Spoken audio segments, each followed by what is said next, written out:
अस्सलाम वालेकुम नाज़रीन, उर्दू टीवी चैनल में खुश आमदीद।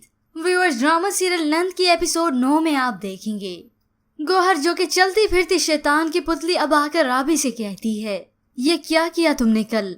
तुम कान लगा के हमारी बातें सुनती हो और फिर जाके साकिब को बताती हो। राबी गौहर को बताती रही कि मैंने ऐसा कुछ नहीं किया, मगर गौहर फसादन तो कुछ भी नहीं सुनती।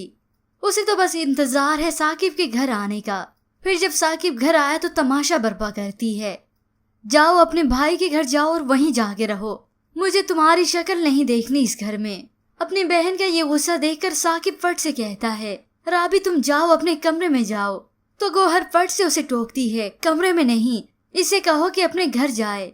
अब जब गौहर ने देखा कि उसका भाई साकिब उसकी बात नहीं सुन रहा और ना ही उसके कहने पर राबी पर गुस्सा कर रहा है, तो वो उसी वक्त मगरमच्छ के आंसू बहाने लगी। इसने जानबूझ के ये सब किया है मुझे तकलीफ पहुंचाने के लिए, और आखिर इस चुड़ैल ने अपने भाई से अपनी बात मनवा ही ली।